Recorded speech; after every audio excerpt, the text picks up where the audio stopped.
Hey YouTube fam, it's me Junkie 6 and I'm coming to you guys. Well, first of all, Happy New Year to everyone. I'm pretty sure I said that once before, but to those of you who I haven't gotten a chance to greet since the New Year rolled in, Happy New Year. Okay, this video that I'm doing is so different from any of the videos I've ever done on YouTube. It's really sharing another personal experience of mine. Slowly but surely I kind of opened up to some of the things, excuse the camera, some of the things that I've gone through and my own personal experiences. I usually keep my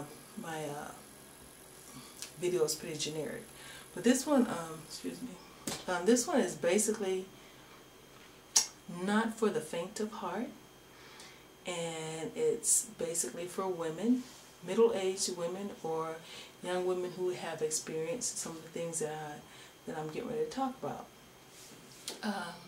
We're talking about fibroid tumors, hysterectomy, and menopause. Now, back in March of 2010, I was away from YouTube for a while, and I came back. If you guys will notice, I did a video where I had just had surgery, and I was kind of weak in the video, you know, trying to keep it, all smiles and everything, but I still had a lot of anesthesia in my system. One of the things that had happened was I had just had a hysterectomy.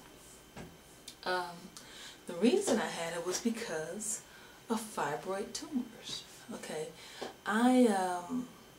for the last, I'll say, year prior to that surgery, I was actually experiencing so much pain during my menstrual cycle that I became afraid of it. When my cycle was approaching, I would become very fearful because the pain was so excruciating that I couldn't stand it. And the pain was always accompanied by me actually hemorrhaging.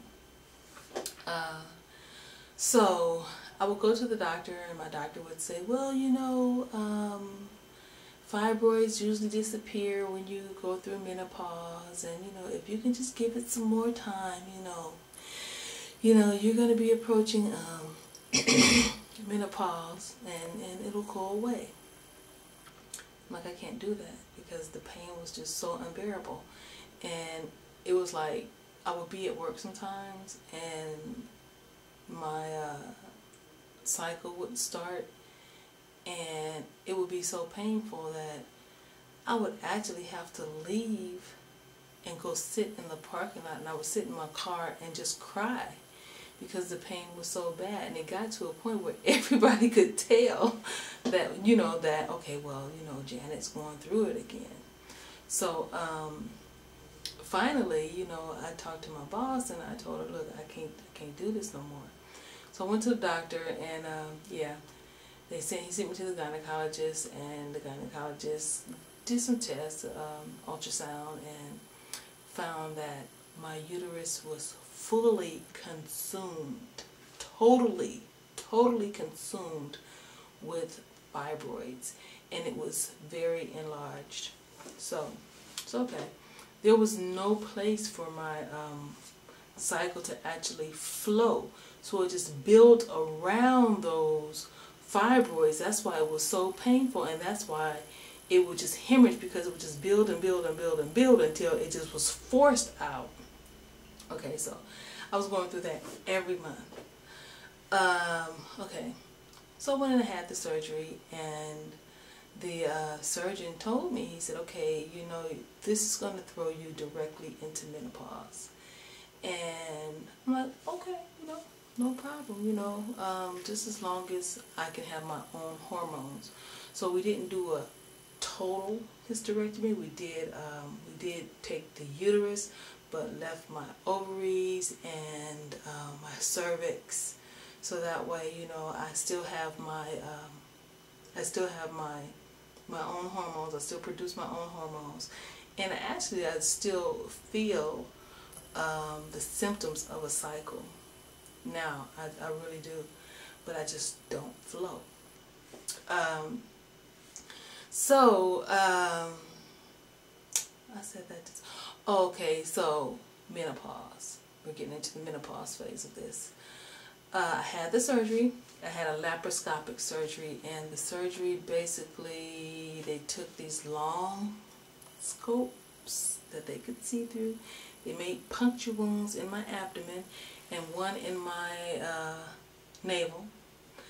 And they went in, the surgeon and his assistant, excuse me, they went in, and what they did was basically sliced the uterus up and pulled it through that laparoscopic scope, actually. So it didn't come out whole, and it just came out in like slices. I know that sounds kind of crazy and kind of gross, but that's what happened. And they weighed it, and they said it was really heavy. They said it was huge. So they took it to pathology to make sure there was no cancer cells, and thank God there was no cancer cells. It was all fibroid tissue and of course my uterus. And so now, yeah, it did throw me into instant menopause. But I was thinking, oh wow, at first I was thinking, oh wow, this is menopause, this is okay, I can deal with this. Yeah, so I thought. I started slowly and gradually having little hot flashes, right? And then they kind of start turning up the heat, right? You know, these hot flashes got like, whew, like whew. You know, I actually bought some little cute little Chinese fans, you know, so that I won't look like, you know, like crazy grabbing a magazine and, you know, fanning myself like that. So, yeah. Anyway, I even gave some to my sister because I know she was kind of going through it, but hers was natural. She's a little bit older than me. Just a little bit, just a little bit. Anyway, so one thing about menopause, there's a couple things about menopause that I want to tell you guys. Menopause, basically, after that surgery, I gained weight, and I'm like, why am I gaining all this weight? And even though I was exercising, I could not lose the weight. I'm like, what is going on here?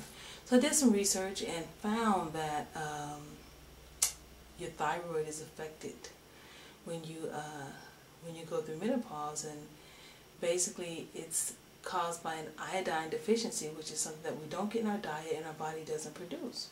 So I did order a supplement. I'm gonna show it to you guys. For any woman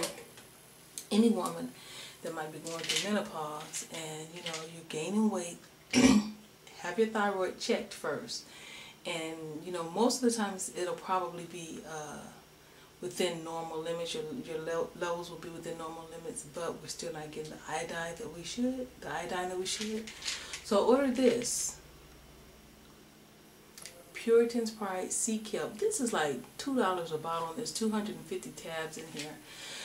I started taking it today, so if my thyroid responds to it, maybe it'll kick up the amount of thyroxine, which is the hormone that it secretes, into my bloodstream, and maybe my body will respond by, you know, my metabolism will increase, and I will lose some of this weight that I can't seem to get rid of. But this is another thing I wanted to tell you guys about menopause. The strangest thing to me was, okay, you know, they say you get hot flashes and you get cold flashes. Well, like I said, at first I was getting these little mini summers, little personal summers, and I was thinking, oh my God, you know. First it wasn't too bad, but then it started like getting to be pretty hot. Excuse me. So then what I did was I started experiencing cold flashes. And the thing about those cold ones is that it's really, really a trip, because I could be in the shower taking a nice hot shower and I'll be freezing cold. And I get like little chill bumps, and then I just turn the water on hotter, and I still have like these little chill bumps, and it's like this is just like, whoa. It was just really something. So what I do now is I just wonder, excuse me, I wonder, okay, how long am I going to go through this? You know, I'm not suffering. I wouldn't say it's a suffering type feeling, but I will say it's inconvenient. It can be a nuisance, and it's I wouldn't go so far as to say it's embarrassing, because it's not like that. I don't bust out in no sweats or anything like that, but it's just like something. But anyway, this is just one of those videos that I thought I'd upload and share, because, you know, I don't know who else might be going through it and who might need some answers, but, you know, or who might need just to know that they're not the only person going through that, and that it's that's pretty much what menopause is. Well, anyway, I just wanted to share that experience with you guys, and like I said, just give you a little information. My vlogging is gonna probably take on a different nature. It won't just be about vlogs. It'll be about other things too. Anyway, you guys have a blessed evening. I'm getting ready to go chill out, watch a movie or something. Peace.